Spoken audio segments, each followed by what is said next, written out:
Welcome to Breaking the Chain. I'm Jacob, And I'm Cody. and we're gonna try and make this one a little bit shorter this time, but we're just gonna talk basically about like the heroes and like our first impressions of each hero, the kind of play styles, their pros and cons, and some of their like basic builds. Yeah, just kind of how they've been shaping up so far, what we've noticed from our games on Talishar or the clips that we've been putting together ourselves, things like that. Kind of giving an overview of how of are they strong so far? How are they feeling? We definitely they're not refined at all by any means. People are still working on all these lists, but I feel like there's at least a starting point for all of them. We can already start seeing how they take it, how good they are so far, and how much they've been taking advantage of certain aspects of their kits. Um, but yeah, well, we can start out with how was Regan Flesh and Blood? I heard you played at least one armory this week. I did. It's I didn't actually do a ton of Flesh and Blood. I played a little bit of Talishar because I had to try Pallades. You know me. Yeah, Like, I saw an Aura Guardian, you're like so I sat down, played a bit of Pallades. That was cool. And then I like this week's been crazy for me. So I've only been to one army, but I went to the Tuesday army, barely made it, and played some Valda. And it was like really interesting because I played my Pallades games on Monday, and then I went on Tuesday and went sat down yeah. on Valda. Different Aura Guardian, And yeah. yeah, different Aura Guardian, but it was also like it was interesting because I sat down on Valda and I didn't realize what level I was playing at with Valda. Not to say I'm like really good at Valda, I but see. like Just tune I'm your own getting horn. to It's the fine. yeah. Well, no, not even to say I'm really good, but like I sat down and like I was playing into matchups and like I'm like, okay, well, I'm playing this matchup. I need to play this way. I need to make sure that I played to this game. And like, I'm getting to that point where like I understand my game plan. I understand my deck. I understand my win cons. And it's like, I think I'm getting to the point in which I can start to play competitively with her. Like, it's very casual for a long time. And there's a lot to like learn. And it's like the learning curve of Flesh and Blood. But I think I've like playing Pallades and like just fucking around until I find what I need, and then sitting down and then playing Valda again. It was like really cool because I'm like, actually, I am a lot more knowledgeable on her play lines and how to approach this game than I thought I was. So that was really cool. It's awesome. That's a great feeling whenever you get to that point. Yeah. Yeah. So some Talishar, the one armory. Anything else on your end? Nope. After It's- Tuesday night, it was yeah. nothing but work. I wasn't able to do any armories, unfortunately, but I did do a decent amount of Talishar, just kind of a mobile game here and there. I had to get some Pallades games under my belt. Just had to try that out. And then I tried out some Lyath and some Cheeto, as people are calling him, or Freaky KO as my team likes to call it. Or RKO. Oh yeah, RKO. It's RKO because Something's gonna reviled, stick. right? Yeah, one of them will end up being the winner name, whatever you call it. But I haven't tried Tough Night. That's the only one I haven't personally tried yet. But I've run into it a lot on Talishar, and so that's why I feel like I have good enough experience with all four of them to discuss them all and how they've been progressing so far.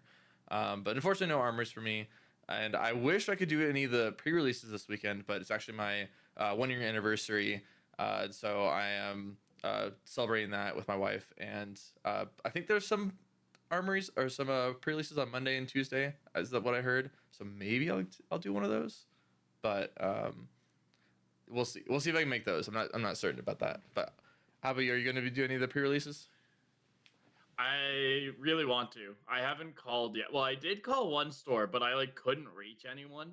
Oh, And I really? think I was just calling at a bad time or something, maybe a big rush or whatever. But I couldn't reach anyone. So I'm like, I'm hoping I can call like later tonight, or I might just be like show up tomorrow and hope that there's spots left. I would be surprised if any of them just fill up.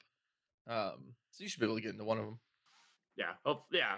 I'm really excited. I really want to play, and it looks This is super fun. cool. And like mechanically, it's got to be one of my favorite sets. Like just looking at it mechanically, like obviously Brute Guardian, we already know. Like I'm on that train, but like Yeah. auras and the way that it buffs around these heroes, I'm really excited for that.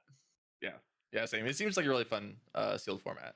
So sad that I might not be able to play any of it, but unfortunately, that's been a kind of a trend for me is that I haven't been able to go to any of these pre-releases, the latest ones. I didn't get to go to the last like 2 or 3. Just ended up being busy those weekends. You're going to all the U.S. battle hards, but none of the Right? Yeah. But yeah, let's just jump into it. So I was gonna start with Pleiades as the first hero to talk about. First, the builds. I personally have seen 2 different builds of Pleiades. There's probably a third out there that I'm missing, but the first one I've noticed is like the quote unquote normal build where you basically have the auras and the attacks, and you have some attacks on hits like disable or boulder drop, or maybe it's like spinal crush, like some OG guardian attacks. Um, and then you run the new, is it Cries of Encore? Is that what it is? The 3 for 7 Pleiades card that says like when it hit, if you have less health than the opposing hero, if it hits, you get to bring an Aura of Suspense from your graveyard, or you get to play an Aura of Suspense from your graveyard onto the field. Yeah. Um, so like stuff like that, and then running the buffing auras, running some of the blue auras, and there's been a lot of different variations, but that's like the quote unquote like balanced normal list is what I've noticed. And then the other build that I ran to only once, but it was very interesting, was a super defensive Pleiades build where they were running all of the auras of suspense that it gives like an attack, or it gives an action card that's blocking +3 defense. They were running the one that gives you +3 health, the 1 cost aura suspense. They were running Peace of Mind. They were running Oasis Respites. They were running like staunch responses and all that kind of stuff. It was just like almost like full fatigue Pleiades.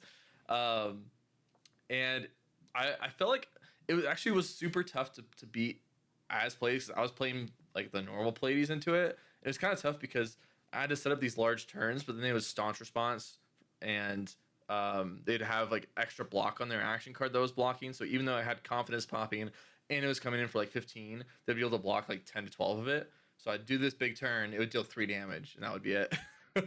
So it was kind of an interesting build. Yeah, it's like it was something I was like thinking about for a little bit, and I know that I was like talking. I think I was talking to you at some point where it's like the aura specifically. What happens next? Yes. A Let me lot pull is that one a up for the both turn screen. trigger. Yes, and in case anyone's just listening, it's again the blue 0 cost 2 block guardian instant aura. It has suspense, and it says the first time or the first card with cost 1 or more you play each turn cost 1 less to play, and it's each turn. So I was talking Yes. to, I know I was at one point talking to Cody about like, well, why don't you just like on a defensive list run Oasis Respite? Then it's free when you have this up. And it's like something where it's like the idea of a defensive deck came up, especially because it's like, oh, all these defensive cards are usually lower value because one they defend, but they cost, and that's what makes them so low value. But if it's like, oh, okay, I can play Oasis Respite for free, at least the first card I play from each hand, and then it just like rounds out those hands a lot better. Yeah. This card has been an MVP in my plays games so far. Mostly because uh, it I run Disable, and it's nice to be able to throw that with 1 card. It's like a 1 or 2 card 8 with an on hit. You Mm, get to do some interesting things with the auras, like the 4 cost aura suspense that buffs. You get to play that with one yeah. card, or 1 blue. You can play 2 of the 2 cost aura suspenses on your opponent's turn with 1 blue. Just there's a lot of things that can kind of like smooth out. You can also run the rampart and Mm, this, and maybe like a 3, you have the 3 cost aura and it costs 1 less, so then you pay 1 for the rampart. Like rampart can help smooth out some of those things too, alongside of what happens next, and then you just have this entire like very clean cost curve of how you play things on your opponent's turn and on your own turn with this card. So really, it has been the MVP. Honestly, I've seen some attempts at building completely around this card, and I've noticed that the second one doesn't get as much value as the first one either. Although sometimes it's nice to like play the second one and play a 2 cost aura for free. That's been hmm kind of sick. But There's been like every few, like I like went on a grind Monday night. I had like 10 yeah, games or something crazy like that. But like when I played those games, there's like a couple games where I had 2 of what happens next, and like I would just keep playing auras for free, and I would just bounce an aura there, and then I'd lose one, and then that's like Cries of Encore. It's like, okay, Cries of Encore, I have a confidence, I buffed it this turn, hit put it back in field. Like it is Yeah, that card's crazy how easy it is to keep those up. Cries of Encore has felt extremely good. That's It one of has my favorite felt like the ones. best card in deck though. Like Yeah. honestly, like whenever I have a chance to like pull a card from graveyard, or if like I have like 3 red attacks, I'm like, well, Cries of Encore Yep. goes in the arsenal. It's Yeah, and then if you're running Pummel, you get to hold Pummel up while also like if they just say no block, sometimes you could be like, okay, I'll just wait for this Pummel and get my free aura out that costs 3 or mhm, 4, and then play that out for free. Arsenal the Pummel for the next attack. Like it just kind of like depending on what they do, you get to do. You have this modality, which is really nice. So this card, Cries of Encore, has felt really good. But yeah, actually with that, I'll go into the pros and cons that I've listed a couple pros and cons and feel free to add to them. So I'll start with the pros that I have oh yeah. here. One is you get to go super tall and get over fatigue. So if there's a deck that tries to fatigue you, like Florian or whatever, like you can just make sure you line up these auras of suspense and get over and a confidence token and get over their defenses and just guarantee leak damage. You can also just I feel like on the Florian example too, early game they can't really do a ton against you because they aren't online, and so Mhm. you can just do nothing except for set up auras and not even attack them, and they're just gonna swing their reaping blade at you every turn because they can't do anything else. Um, and then you can push through on hits with large damage and or confidence. So there's been a good number of times where I've thrown CNC for 10 with confidence, and my opponent just has to lose their arsenal. Like they just can't do anything about it, and that's pretty Yeah. strong. Um, and I then love when you like throw CNC or some strong effect like that, yeah, and then you see like the immediate block, and it's like block, block, yep. wait, And then they like take back the blocks because now they unblock, realize, yeah, yeah, and then it's like a minute long wait afterwards because they're like, yep, how do I stop this? exactly. Yeah, it's always Confidence funny. is crazy in Pallades. And the last pro that I have is makes good use of what happens next, but we've already talked about that. The zero cost aura. Any other pros you want to mention? Um, I think those are like good points. I just wanted to extend on the like can go super tall to get over fatigue.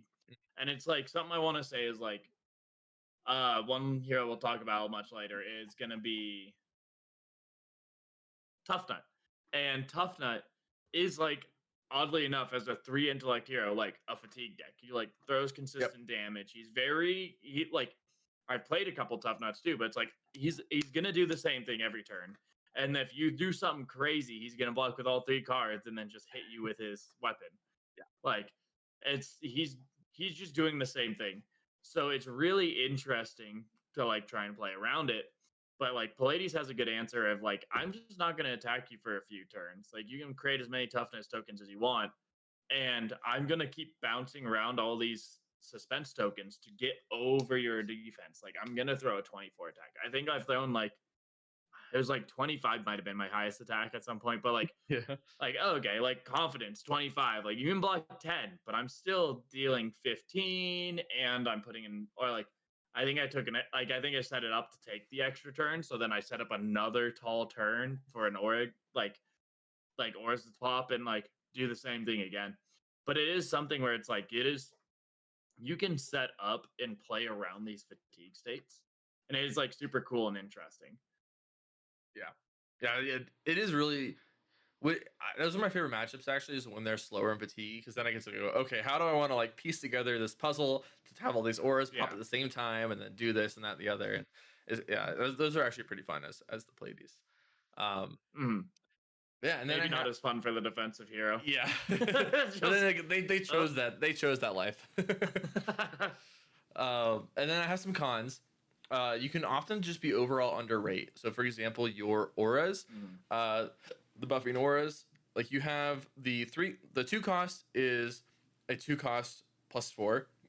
Yeah, It's just like if you threw a 2 cost attack for 4, you wouldn't be happy. And that's and kind of like that's what I'm it. getting at with these. Is like there's a 2 cost 4, there's a 3 cost 5, and then the 4 cost 6.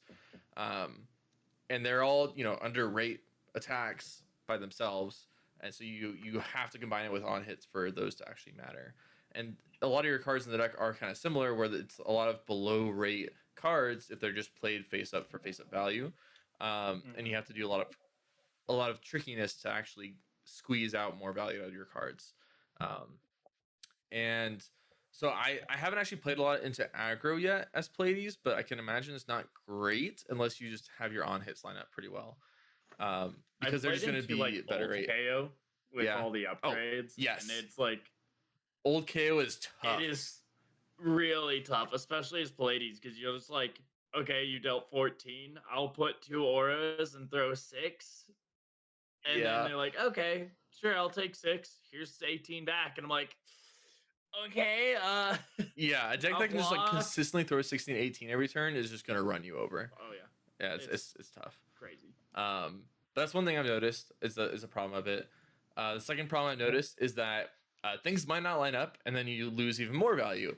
So, Mm, for example, against fatigue, you might start putting out some of your buffing auras, and then you either don't draw a good attack to throw with them, or you don't have a confidence token to pop with them, and you're throwing, your boulder drop for 12 or 13 or 15 or whatever, but then they just give you their hand into some armor and didn't actually do anything, right? Like you didn't leak any damage or yeah. whatever, and you really needed the confidence token to push through. And so Or sometimes things even just if, don't line up. yeah, and I was gonna say, even if you deal a lot of damage, a lot of the time to like, as it feels like with Pallades, you have to take a lot of damage to deal a lot of damage. Like Yep. I have to take a turn taking everything the opponent throws at me to set up my auras. Or like even if Yeah. it's like I take a little bit every other turn. It's like okay, or every turn I take a little bit instead of one turn I take a lot. So Yeah. but it's like if I'm not getting the value of my crush effect or my on hit effect or anything else through my attack, you're losing. Like you're losing hard. You're not Yes. winning by damage, just damage. And it's Yeah. like the extra turn, like I've only pulled it off a couple times, and it's like super relevant and not relevant at all. Because like if you take an extra turn and get all auras and just set up another board, it's the craziest extra turn ever. Yeah. But if you take an extra turn, it's all attacks Yep. and I throw like CNC back at them, and they're like, "Oh, okay, I'll just block six. I have more cards than I did after blocking your entire hand, or whatever." It's Yeah.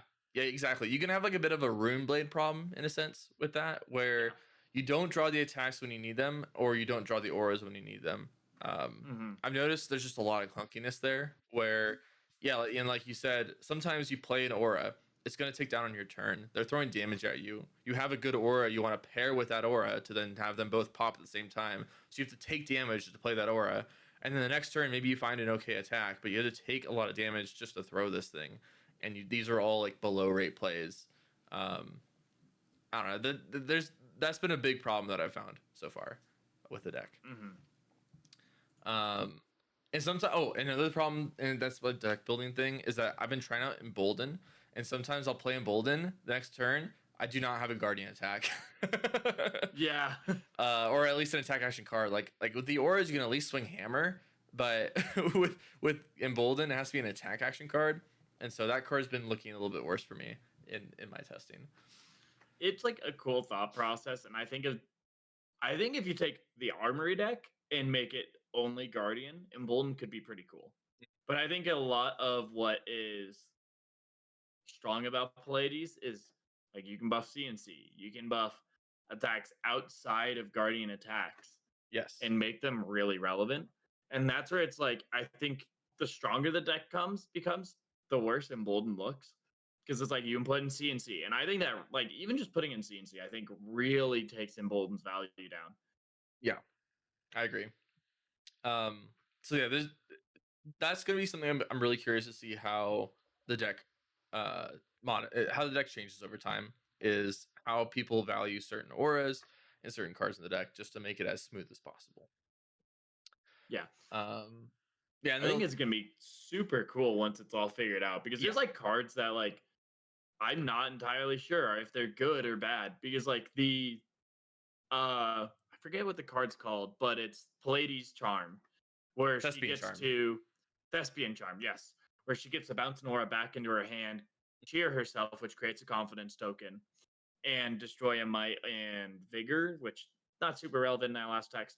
Like it either feels like the best card in your deck because like boom, I got a confidence, I bounced an aura, which let me play it again and move things around, or I bounced an aura, which let me pitch it to then play a 4 cost aura, which I couldn't do beforehand because I put a blue in hand. It's like Right. it's either the best thing because you're like, I'm playing such a deep game and I gotta do a play because I couldn't do that normally, but because of the way this aura interacts with the game, I was able to, even if it's just I don't want, like, I need to put a suspense counter on this aura, but I don't want to lose a suspense counter on this aura. The opponent took an off turn for one reason or another. Maybe I threw spinal, and then you play the like Thespian Chime is cool because you can play that, move the suspense off, put it back in hand, and then play it again. So it's like it's really cool with how it interacts. But then sometimes you pull it and you're like, it's a no block yellow. Like Yep, this that's happened a lot. is it's a wow, this is a crack bubble. Yep. Oh no. What's interesting too is that like I found two ways that it's useful so far. One is it's a free confidence token because you already have a blue aura that's gonna like die at the start of your turn. So on your opponent's turn, you pop that blue aura to your hand, you make a confidence token. You basically have a blue pitch in your hand and a free confidence token out of it. That's one nice thing about the card. The second nice thing about the card is that if you have what happens next on board, you get to play the one that draws you a card. I forget what that one's called. Oh, in the palm of your hand. Yes, in the palm of your hand. Yeah, the 2-cost red that blocks 3. Draw a Yep. card, 1 enter and leave. And this is like ideally it's on your opponent's turn because you don't that's the best way to use the discount is by playing these auras. But basically you play what happens next for 1 cost because of what you play in the palm of your hand for 1 cost because of what happens next. So you play it for 1 cost, you draw your card. You play Thespian Charm, you pop it, you draw a card, and then you play it again for 2 cost with the last 2 pitches, 2 resources from the blue you pitched, you draw a card.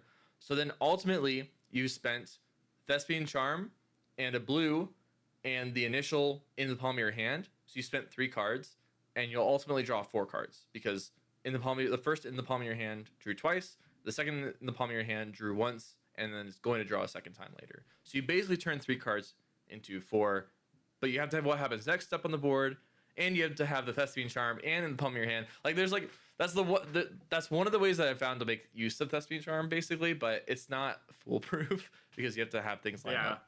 But it's like that and the free confidence is those seem like the biggest benefits of Thespian Charm so far. Oh, and you can arsenal Thespian Charm and turn it into a resource card in hand from your arsenal, if that makes sense. Yeah, that's another way I found putting a blue back in your hand. Yeah, those are like the 3 ways I found it to be useful, but otherwise it's pretty clunky. One last card I want to say that I was impressed with is like in the palm of your hand because there's a lot of really cool things you can do with it, like what you were just talking about. And like even if you have like in the palm of your hand on board already, and you have like the what happens next, and then you can just like, oh, I have the Thespian Charm, bounce that to my hand, draw a card, play it, pitching one of my reds. I drew an all red hand, pitch a red. Oh, there's a blue. My hand's playable. I have my aura on board. And I wanted to pop this turn, tap Pallades, move the counter over to what happens next, and it's still gonna pop. Yep. Like you can. Yeah, I think that I've found it to be more and more useful as it's gone on, and especially once I start using Rampart, then I can. It's already a 2 card for 2 card aura, so it's already like net neutral in terms of cards. And if you play it on your opponent's turn and you get to Rampart with the extra resource, then now you've turned it into like 1 free block, like 1 free health, effectively. Yeah. So yeah, I mean it's pretty good. I've been liking it a lot. I've been impressed. And like another cool thing with like the in palm of your hand, like, is it when it enters your turn and it has 1 counter, or when it enters the opponent's turn, sorry, and it has 1 counter, you have just untapped.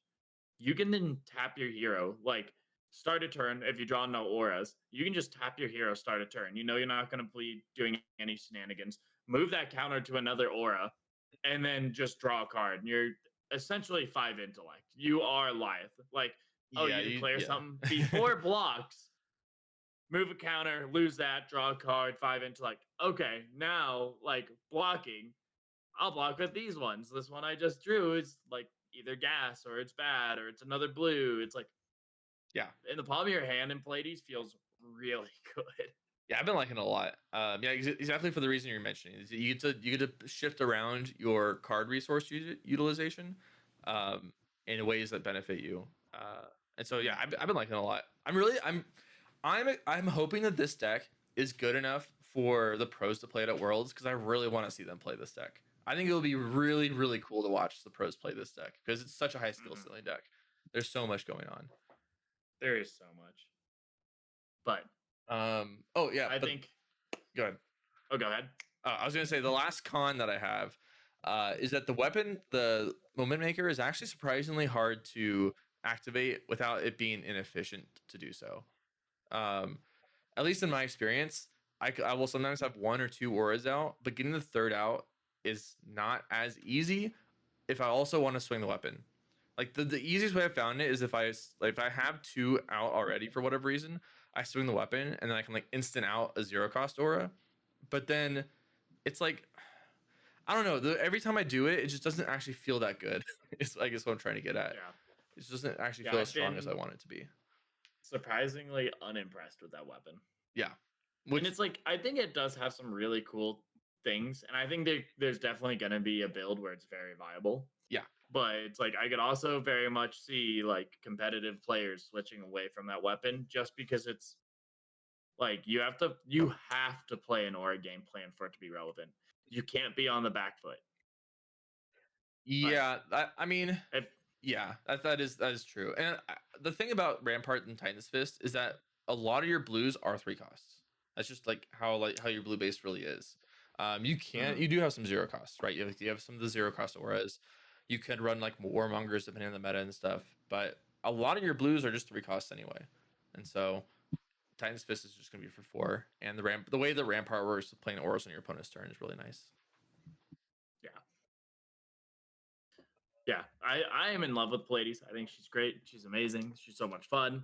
I don't like. She's really cool because you can do some really funny and silly things. And I feel bad when like there's every once in a blue moon the opponent ends their turn. I'm like, before you end your turn, spend like a minute doing my own instant shenanigans. Right. And I'm like, okay, your turn ends. I'll pass my turn back to you. Like, Yeah. I think I really like too about her is that you have so many anti Arsenal hate, if that makes sense, because you just Arsenal and oh aura a yeah, lot of the time, and then so anytime CNC or Leave No Witnesses comes at you, you just get to play out the aura in response, and not care yeah. about the on hit, which is good I against definitely. KO considering they have 12 Arsenal destruction cards now. Um, Mm. And it's like interesting against a lot of heroes too with like hand hate. Like you have so many instants. Like sometimes it's just like, oh, okay, well I'll block with these cards and then just play this instant aura. Or yeah, I'll just do this. Like, oh no, dominate. Oh no, play 2 instants. I have nothing in hand. What are you gonna do? yeah, amount of times I've gotten pummeled and just played an aura in response is large. It Yeah. feels really good to be like, oh, I don't care. Like you can do Yep. whatever disruption you want. I'm just gonna play my hand anyways. Yep. I was gonna do this on my turn, but I guess I'll do it on your turn now. Yeah. Oh no, I lost 2 suspense counters. Yeah. I better draw an attack. Yeah. That's honestly that is a big deal though. In the deck That's is that that drawing an that is attack. the bigger deal. Yeah. Like you can like somewhat play around it because it's like, oh, it's Arsenal disruption. Like I'll just play the instant outside of that and like Arsenal my attack that I have in hand. Like, oh, it's hand disruption. Like I'll just pitch my attacks and play my auras and I hope I draw an attack. Or if I sometimes you Arsenal your like if you do Arsenal your attack CNC pretty bad, but like Yeah, yeah. Yeah, it's weird. I definitely need to play a lot more before I feel comfortable on the deck because mhm, it's a very mechanically difficult deck to play. Um, yeah. It reminds me of I remember when they had the Blitz decks coming out for Part the Misspell and Enigma was at like the highest difficulty rating. I feel like Pleiades would be the same thing. Pleiades is the highest difficulty rating hero Yeah. by far. And she's more fun than Enigma too, so it's like a Yeah. win-win. Exactly, exactly. um yeah, so one thing I'm really curious to see as it goes on is what type of builds people are on, specifically when it comes to what buffs and auras they play. There's actually a lot of leeway when it comes to which auras you can run. I know some people run I think it's up on a pedestal, the one that you get to put a guardian or revered attack action card on top of your deck. Some people run that Oh, blue. I run that. It's so Yeah. good. See, yeah, and like you say, like I've heard it's really good, but I don't know. I guess I don't see it yet, but I'm curious to see how people use it. If it was a 3 block, I'd slam it in there. But the fact that it's another two block 0 cost aura, it's like it seems fine. But anyway. Long story short, I'm curious to see how the deck ends up. Um, any other thoughts you have on Pleiades before we move on to Lyath? Um, I would love to talk more and play more. I Yeah. actually got an old TV somewhere and set it up as a second monitor. So Hell yeah. maybe, perhaps, perchance, there might be a stream at some point. So what you're saying is that we should play a Pleiades mirror while we're podcasting. Maybe not podcasting, but we can do a stream and we could like talk Yeah. ladies while we do it. Yeah, that'd be We'd cool. have to find a good time. But that'd Yeah. be cool. That'd Yeah. be sick. I'm down. That'd be fun to do. All right, so then we'll move on to Lyath. So I haven't found too many large differences in builds from what I've encountered on Talishar. Basically, there's some differences on what attacks to run, whether or not you run the tower cards that just came out. I feel like you kind of just should, but I know there's some people like don't like the tower cards because they just are a little bit too much of a deck restriction on them. I feel like they're so good in Lyath though. Like even then, it's like it's a 0 for 4 with 1 might, which is like yeah, exactly. But I think that some people like the crushed ones instead, because then you don't need to hit 13, and then you still have an on hit at 9. It still works with the confidence tokens. I mean the crush discard one in Lyath is really good. Yeah, that one's really good. I like that a lot in the games that I've played. The second is how much intimidate to run. I feel like all the lists are currently running obviously the instant intimidate, but also the one that you like pay 3. But I do wonder the more refined the deck gets, how much the intimidate even matters in Lyath, if it's actually even that relevant. So that's one thing I put up there for builds. And then which arms? I've been wondering is if the intimidate is something that's like a sideboard option. Like yes. I think the instant intimidate's always going to be in there, but like I feel like it could be something like, oh, it's a fatigue matchup, I put in the intimidate. Oh, it's this matchup, I take out the intimidate. Like I'm not going to need like Syndra. Like Syndra's going to just keep attacking. She's never even going to think about blocking. Yeah, exactly. So, yeah, so I definitely could see it as a sideboard option, but I'm just wondering if he'll end up needing it at all once he gets refined. Like if you can just go tall enough that you don't need intimidate against the fatigue decks. But yeah, and then the last one is which arms. I've seen a lot of different arms options, and I'll get to that in the other notes section afterward. But those are the only like 3 build things I've noticed is what attack actions they run, how much intimidate they want to run, and then what arms they're running. Otherwise, they all seem pretty identical. They're all on Rampart plus Titan's Fist. They're all on Arcanite Skullcap for the helmet. They're all on Tunic for the chest piece, and then Snappies for the boots. It's like every time I run into the deck, that's exactly what they're on. I haven't seen anything else besides that. So then you can run Quick Dodge. Quick Dodge gains +2 when you defend with it. Yes, you can. It depends on what deck you're running to. I guess I've mostly been seeing it as Pleiades, so that's probably why I haven't seen Quick Dodge. That's very fair. That's a very good point, actually. Yeah. So they have to have 2 arms because Quick Dodge isn't good against the other Guardians. Not good against Pleiades, especially. Yeah, especially Pleiades. You're only going one chain link wide as Pleiades. Well, and even then, it's like confidence. It's like I can literally pay 1 to block 2, or I could just block 2. Yeah, exactly. And then the pros.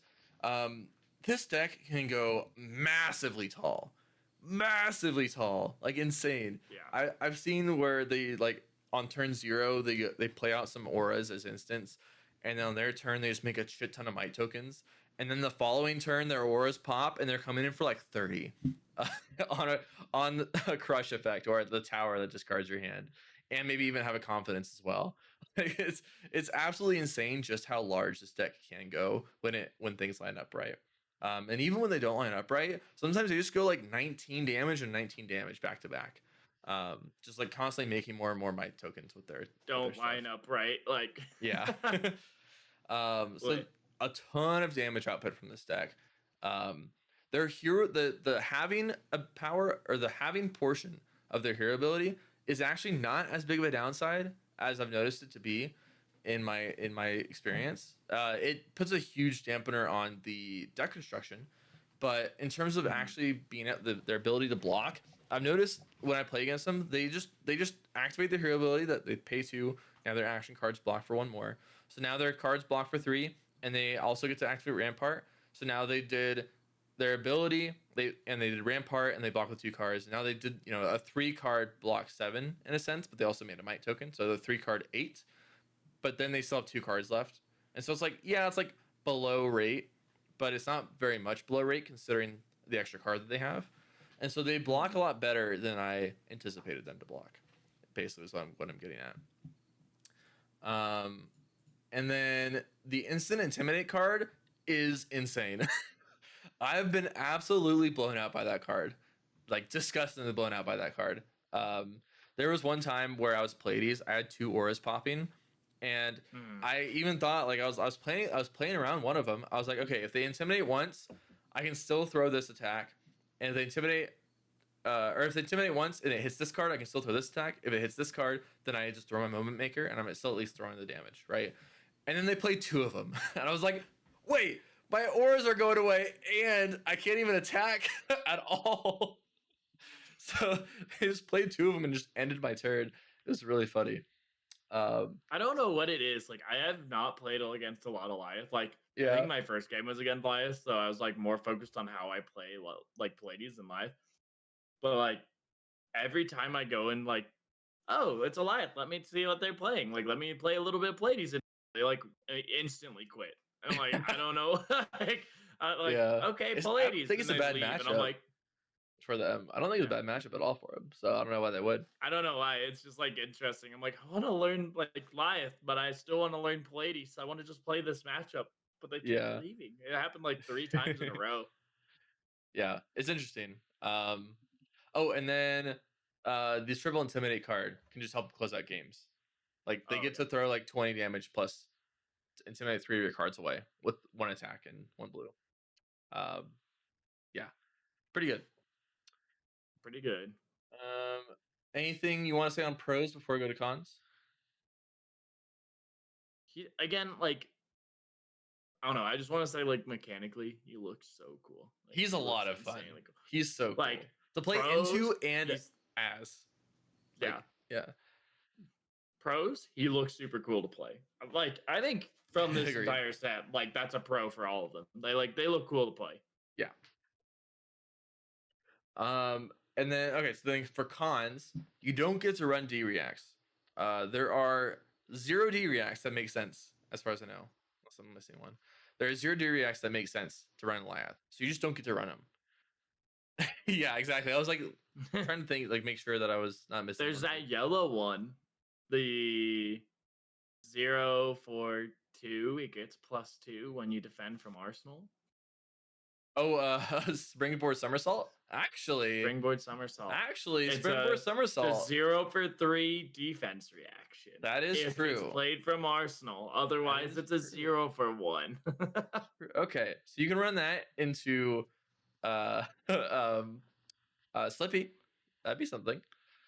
I don't think it's gonna work. Yeah. So yeah, you don't get to run D reacts, which is a problem for some matchups. Your hero ability, the 2 cost to give your action cards +1, notably says action cards. So if you do play the Guardian Auras, the new Guardian Auras, it doesn't give them +1. So now they're blocking either for 2 or for sometimes for 1.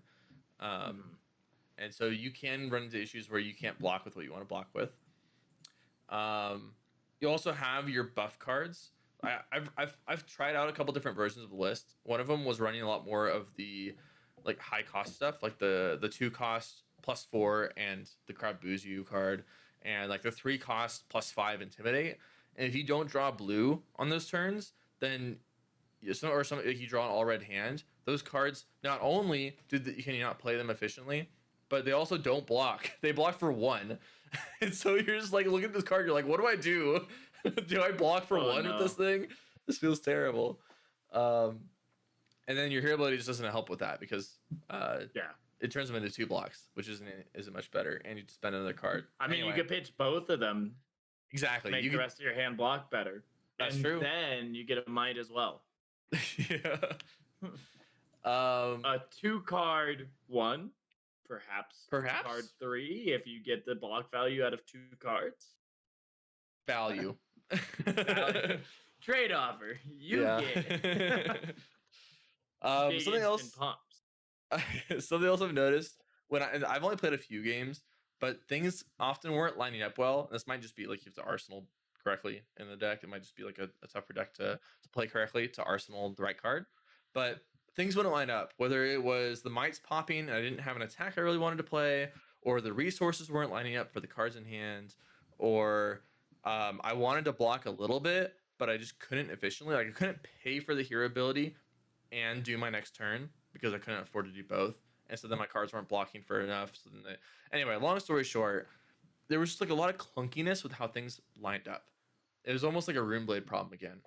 Um, and it just didn't feel that smooth. Just Of course, making that might every be class Runeblade. yes. Runeblade is their favorite class. And they decided, you know what? If we can only make Runeblade good, then everyone will be Runeblade. Yeah, people are gonna complain about Runeblade, so we're just gonna make everything Runeblade. So they just complain about everything. If only um, Runeblade's good, everything will eventually be good because everything will be exactly. Runeblade. Oh, so yeah, so then the last one is that in the same vein of the aura is not lining up very well, or sorry, I haven't said that part yet. So the things might not line up well in terms of like when your auras and mites pop, and therefore the attack that you throw might not be what you really care to throw. Like you might throw like you might have a tower card that isn't coming in for 13, Mhm. or you might have like you might have to spend a lot of resources on a card from hand that you wouldn't really care to play from hand. Think just like weird little lineups like that, and then in the same vein, you can't decide when you want to have a pop off turn. When you draw the card that says make 3 mites, you're not blocking with it for one. So you're gonna play it to make 3 mites every time. And so the next turn Oh you yeah. are going to attack with the card. It just depends on like what you draw for how that lines up. And it's like some little things like that of like if you felt I felt very um what's the word I'm looking for? Pigeonholed into certain play patterns based off of what I drew. Like I felt like I Mhm. had to make certain plays because it just didn't make sense to not play the cards. And so then like it was almost like the deck was playing itself in a sense. Um, Which is like weird for like the 5 intellect hero. Like sometimes he yeah, seems like the most direct deck. Like you have the least options in the like the deck with the most options. and actually that does bring up another point was that I even took the deck into an AI game just because it was so tough to uh what's the word I'm looking for to sequence correctly. And it was like on the opponent's turn, knowing whether or not like a card needed to be blocked with or not, to like just having the extra card just made it so much harder to play the deck because there were more options of like how things lined up. And so it was like, okay, I'm gonna play this card. I'm not gonna block with this card because it's making 3 mites on offense and it's blocking for one on defense. So I was like, okay, put that one over the side. There's like a lot of like initial learning curve of just like having things line up correctly, the sequencing of it. I don't know if that's necessarily a con. It's kind of interesting, but it did seem very tough to maximize the turn to turn value. Um, so any other cons before I just cover some last notes on Lath? So he's the hero I've like had the least experience into. So I it's interesting hearing from like your perspective, which is like weird as like a Guardian player. He's the Yeah. one I know the least from the Well, like I said before, he is the least Guardian ever. set. That's true. he, It's funny because I like everyone when like seeing it being him being designed and him coming out and like all the cards being spoiled. It was funny because like everyone that's not a Guardian player, like he looks so cool. I think I'm gonna finally play Guardian. And then me as a Guardian player, huh? I want to yeah, play him less and less. yeah, Not like he's just not a Guardian. It's just he's like just by not any a Guardian. means. And nothing against it. Like he looks super fun. Like if I'm gonna play an aggressive deck, it's probably gonna be live. Like Yeah, just just he's hands just cool. down. Like don't think about blocking. Like I'm just gonna do aggressive things, which I mean isn't just how life and how aggressive decks do it, but he's not a Guardian. So Right. Yeah, yeah. He's just like it's just interesting. Um, but yeah, so the last thing I have to say about Lyath is I've noticed that the arm slot is very contentious. Specifically, I've noticed three different options. One is that there's actually a really funny interaction with Crater Fist and Snapdragons, where if you play, I don't know if you noticed this, I'm gonna pull it up on the screen, but it has never been relevant before Lyath, which is Crater Fist says, action, pay 3, destroy Crater Fist, your attacks, plural, with Crush, gain +2 this turn. That's Yeah. amazing. Okay, that's good. I'm a Crater Fist lover. Like, Yeah. I love Crater Fist. Maybe I will try it a little bit more, You know, it's funny because You you're like, got oh me man, convinced. you're like you're so down in the dumps about the new arms. You get to run Crater Fist in Lyath, so there you go. Thank you. But yeah, you get to play this with Snapdragons. You get to arsenal your first Crush card, wait for the second one, and then Snapdragon practice, throw the first Crush card for +2, Snappies it, throw the second Crush card also for +2. So now these arms got you 4 value, which is pretty good. Well, all right, arms plus a blue, but still. You've got me convinced. I That was kind of neat. That's a super cool. It's like the Bravo hero text. Like, it's never relevant, but Bravo says your tax that costs 3 or greater gain dominate. Go again. Just So your if you attacks. do play more than one, yeah. If you do play more than one. So wait, so you get to, I think it's this. You get to rouse with dominate into another attack with dominate, huh? I think I've done it once. I've played like 1,000 Guardian games. You played a lot. It's really funny because like the dominate didn't matter that turn. I just had the extra pitch and do an aggressive matchup. I'm like, why not? Right. Bravo. I had enough to even fake pummel. I had it everything, but it was That's like funny. Bravo. Rouse the ancients into whatever dinky little attack, and someone's like, "You have dominate on both." I'm like, "Yeah," and they're like, "Huh, no blocks." Huh? I don't care. But it was just a funny little thing. Yeah. Read Baldus hero text. Yeah. And then while you're reading that, so the other arms I've seen are Balda also gives both attacks, and if you give go again, gives both crush attacks dominate. So all right. So Snappies is the new meta for all the Guardians, because you have the new Crush cards, the small Crush cards. Well, I guess not for Bravo. Well, I mean, even then, like Balda's not buffing. Yeah. So you're like, aha, this Crush for 3 damage. She's not buffing yet. You could run the auras. That is an option. But anyways. Yeah, so then you have the new the Nimblism arms. I think it's Swift Strike is what they're called. They're the ones from High Seas that say if you've played Nimblism this turn, break this, your next attack it's +2. So I've seen those have been run along with Nimblism. And then the Pleiades arms are actually really interesting. They are, I think they're 1 block blade break, and they get +2 when you defend if you remove an aura of suspense from a suspense counter from an aura of suspense you control. So then you get to run block 3 arms and accelerate the auras you play to pop the following turn. That's actually really good. Yeah, so I think those are currently the strongest. The Crater Fists are kind of funny. Nimblism is a little more aggressive. But the Pleiades arms seem really strong. Because you get to play the Intimidate aura, you get to remove a counter from it, and then it just pops the next turn. You get to choose when you kind of go off in that kind of way. Yeah, you could wait longer if you don't have a good enough pop off the next turn, so you don't have to block with it then. But yeah, that seemed like the strongest to me. Any notes on Lyath before we move on to Cheeto? No, I think that's my notes on Lyath. I love Crater Fist, so I'll have to try that out. But moving on. It's a fun deck to play. That's my last note on it. It's a lot of fun to play. It's very tough. It's surprisingly tough to play, but a lot of fun. Okay, so for Cheeto, I've only really seen one build so far. I haven't run into a ton of them on Talishar. And I've only seen one kind of like generically built around Mocking Blow deck is basically how I'd call it built. Like you run Mocking Blow because it's just absolutely busted in Cheeto. And then you just run some other mix of cards to like try to make the deck function around it. and that's the only build I've seen. I don't know if there's any others floating around there, but that's all I've seen so far.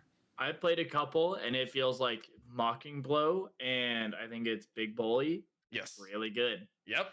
Those are pretty good cards for him. The rest of the deck? The rest of the deck, not so good. I mean, it's a deck. It runs blues, it runs yellows, red. It's a deck. It is a deck of Flesh and Blood. Yes. You can declare it for a tournament. Yes. Well, we'll get to that in a second. We'll get to that in a second. But yeah, so the only build I've seen is that you run the good cards and then you fill it up with other stuff.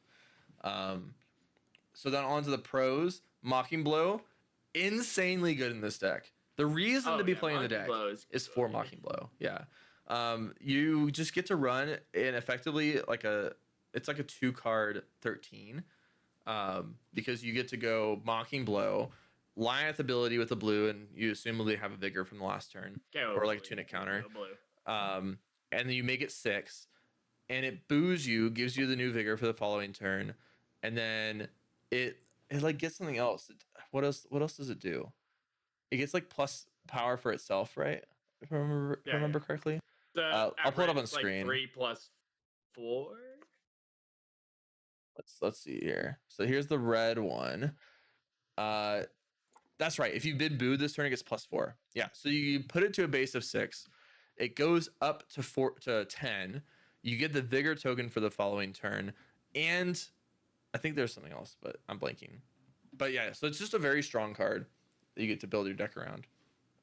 And you get all the rainbows are good. All the rainbow color is good because they all do the same thing. Well, I guess the blue one is only +2, but they all basically do the same thing. The blue one's also your pitch card. Like, yeah. And I mean, it's a 2-card 8 at blue. It's like exactly. Yeah. Well, it's a 2-card 8 plus you get the vigor for the next turn, so it's like almost like 9 in a sense. Yeah, but I mean, if it's playing into another Mocking Blow, yeah, that's true. It's like a 2-card 8, but a 2-card 8 at blue. Yeah, 2-card 8 it's evasive 2-card 8 as well. Yeah. It's not just 2-card 8. Yeah, and I mean that's what like brutes try and do. They're trying to hit 2-card 8, and so when you can do it, just like look at this. It's an evasive 2-card 8. Am I actually gonna do it? Are you gonna block it? You're not. Okay, I'll keep the card in my hand. Yeah. So super strong card, and then I'll pull up Big Bully actually too. Because this card is amazingly strong as well. It is the 2-cost, 4 power, 3 block. When this attacks a hero, if you have more health than them, the crowd boos you. If you've been booed this turn, the card's base power is doubled. So it's just a 2-card 8. And it can boo you, so you get the vigor token. Very strong. If you double its base, it's a 12. So that's like where I've seen, because you don't, it's yes. So yeah, well, if you pay into it, yes. Yeah. Because you do like it's a 3-card 12 plus the vigor from getting booed, right? Because you play this, you pitch a blue, you pitch another blue to do the KO ability. It's now 12. So 3-card 12 plus you get the vigor for the next turn. And it's again evasive. It's like it can turn from an 8 to a 12, so you get +4 evasively. So yeah, pretty strong. And then I forgot to mention the blue 6 that turns into a reviled card. What is that? Like discard it. Yeah, you discard it and you bring a card from your inventory. Shoot, what is it? Why am I missing it up here, or missing it in this list?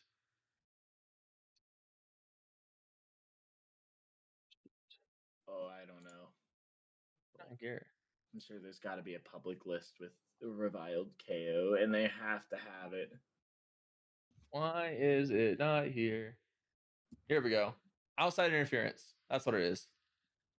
Outside interference.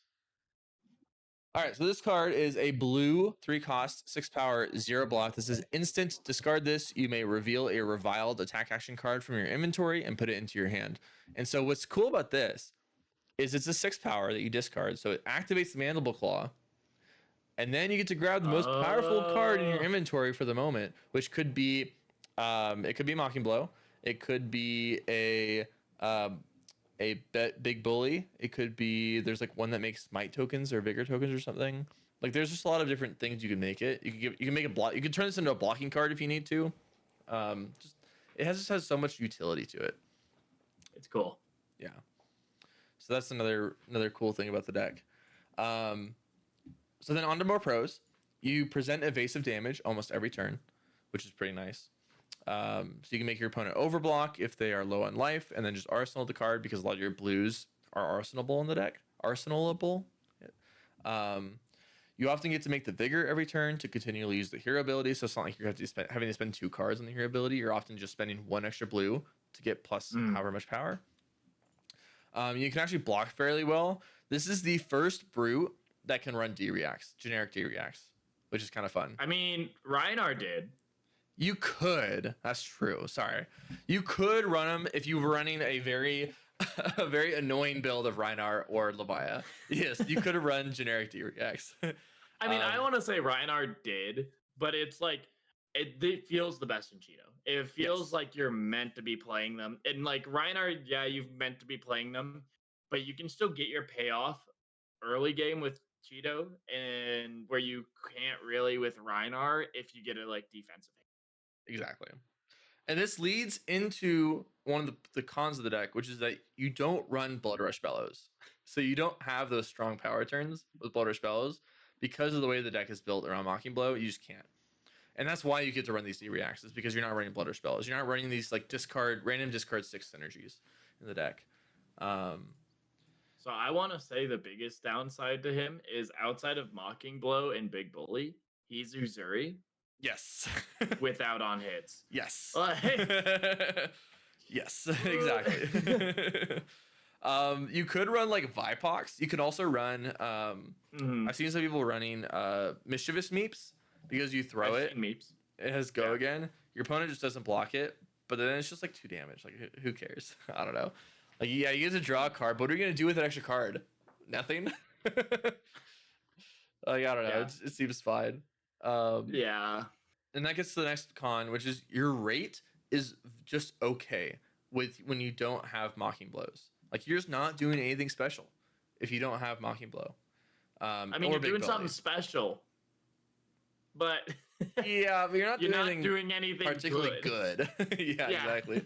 You're not going anywhere. Yeah. You're flipping. You're flipping the numbers around. Yes. You're tossing cards on the table. Yeah, exactly. Are you winning the game? Some would say you're winning by having fun. But Yeah, some would say. some would say. The last con that I have here is that it can be tough to convert your hands if the opponent doesn't attack you. And it's because your hero, the way your deck is built, you don't have a lot of go again. You get to run Scabbies, so you get to throw Scabbies and hopefully not hit a 1, and hopefully you get 2 action points. But if you don't, then you're not converting your hand very often. And a lot of the cards you have to run to convert your hand they're like below rate to play when you just want to convert your hand. And so the deck just has a hand conversion problem, it seems, when you don't draw the power cards. Otherwise, it's pretty fun to play. Any other notes you have on Cheeto before we move on to Tough Knot? I know you have to run soon, so I want to run through this quickly for you. We'll do a speed run of Tough Nut. All right. Luckily, Tough Nut seems very straightforward. Tough Knot is very straightforward. I've seen one way to build them, and it's the only way you can build them, which is just defensive fatigue. There's nothing else you can do with this guy. You get to be kind of creative on the defensive fatigue part of it, but that's just like the only way you can build them. They gave him so much gas though in the defensive part of it. Yes. I want to say He has 2 different, so you can run 6 total block 6s in the deck, or maybe you can run 9. I think you can run 6 good block 6s and like maybe 3 more that I'm missing. Yeah. You also get to run the disc cards, the like disembody, disc something, disc another like the red, yellow, blue versions of them. And you get to pretty consistently activate them, and those are really good when they block 6. You're effectively unfatigable. Like you're just making these toughness tokens. You're always swinging your weapon for like above rate value, above rate. So you're just unfatigable really. And you can actually convert your hands pretty well. You get to run like the go again cards. You run snap. That's not the boots that I was just talking about in Cheeto. The one you roll a die and you get action points. How am I already forgetting about it? Scab skins. Scabs, yes. Yeah, Yes. you can run scab skins, and it's not like the end of the world if you roll one because oh no, you're not attacking even though you're a defensive deck. So then it's like not even that big of a deal if you hit a one, and if you get space.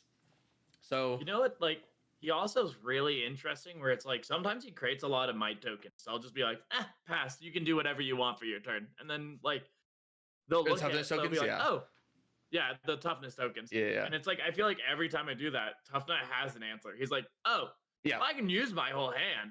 If exactly, you really want me to, like, I'll throw 6 go again into my weapon. Oh, I'll yeah, throw like a 2 for 8 and create 3 more toughness tokens. Like, every time. yeah. They seem to be able to convert pretty well. He's consistent. Yeah. So that's the pros. And then the cons, you're super exploitable. Like your opponent just has to know how to play into you, and then it's just like trivial to beat you. Is what it seems. It either they set up very large turns, or like intimidate stacks, or something like that, or they can just pitch stack into you or whatever, or they are a deck that's built on small attacks, and therefore you can't block as well. What I've heard, and I feel very like is a very good point. He's a guardian killer, like generic guardian. Like Yes. Pleiades, no. Goliath, probably not. But like you sit down as a generic guardian, you see Tough Nut, you're like, well, Yeah. I Like thought Verdance was bad. Like yeah. Like what? Like he's gonna block yeah. one card tens. Like dominate doesn't matter. Like Yeah. Like what does Victor do I against this get the guy? yeah. Nothing. Like Valda, like I'm scared to sit down as Valda and do a Tough Nut and be like, well, I can hope I pummel him. Like Yeah, pretty much. The last con is that the gameplay seems pretty boring. He's interesting for like one or two games, yeah. and then it's just like, oh, you just do the exact same thing all the time. I don't know. Uh, Like I want to say that like it seems interesting. Like being defensive at the game and being like reactive in a way is like really cool and interesting in its own feat. But I will also say it's not for everyone. yeah, As it's. a guardian player, he intrigues me. I shouldn't say like But boring is not the right way to say it. It's just like straightforward. I should say is that you're always either blocking and then sending your hammer, or you are trying to convert your hand, whether it's with go again or scab skins, and then I you want do to the say exact same thing every just turn. I want to say just like Lyeth, the deck building is the part that is really like thought Yeah. intensive and very like what is the interesting part about him? Lyeth and Tough Nut, the deck building is really interesting. Yes. Yeah. Playing them is very straightforward. Yeah. Lyeth is fun though because you get to do the big numbers. Yeah, you get to do. I mean, Tough Nut, you get to do very big defensive. Yeah, against the right And deck. But then again, you play against Ninja and you're like, why am I doing big defensive numbers? I'm interested to see how Lyeth does Ninja too. When they're like, Yeah. on hit draw, and Lyeth looks at his hand. I'll block with 2 cards to block that Yeah. 3. Yeah, Kasu's like, I think everything's hitting. This looks amazing. Yes. Yeah. The last thing I want to bring up is the other notes part. I noticed all the decks changed from Rock to Romping Club just for consistency. It's Makes sense. very sad. Yeah, it's kind of very sad. It was like in the first day too. Like Yeah, first I day thought switch off of Romping almost or Rock. immediately. Yeah. I want to make a Tough Nut Rock build so bad. Yeah. It's just there's just not enough blue sixes for him to be able to consistently run enough blues. That's just the main thing. He'd rather run yellows.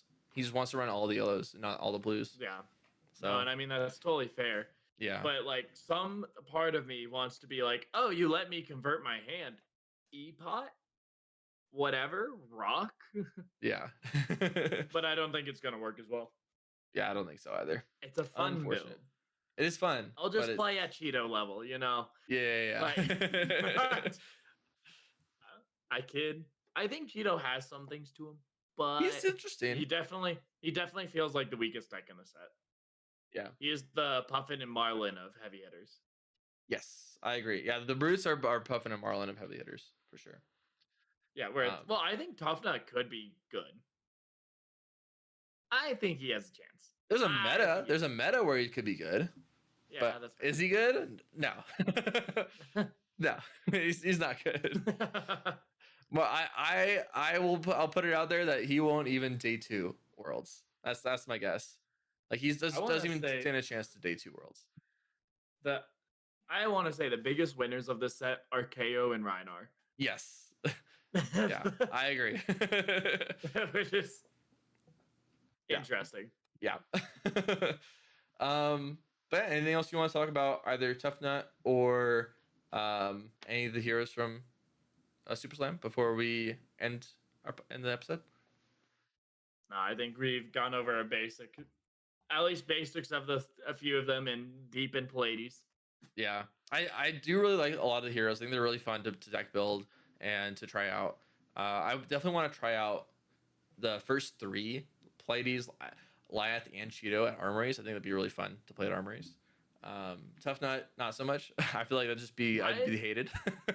Yeah, I think I could see myself playing all of them. Like I I think can see they're myself all playing all so of them too. mechanically cool. Yeah. And like I think like I said at the beginning, mechanically this set it looks so cool.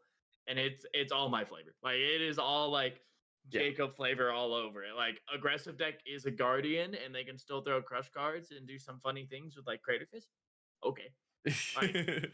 defensive deck that like pitches off the top of its deck. Like it's very mechanically unique and like something I might try. So yeah, I thumbs up, Jacob. Yeah, they're all very Proves. interesting heroes. I agree. Yeah, But yeah, with that, we'll leave the question of who's your favorite hero of the set? Who are you excited to play? What's interesting about them to you? Let us know in the comments below, whether it's on YouTube or on Spotify. And with that, I'm Cody. and I'm Jacob. Thanks for watching and listening. See you next time.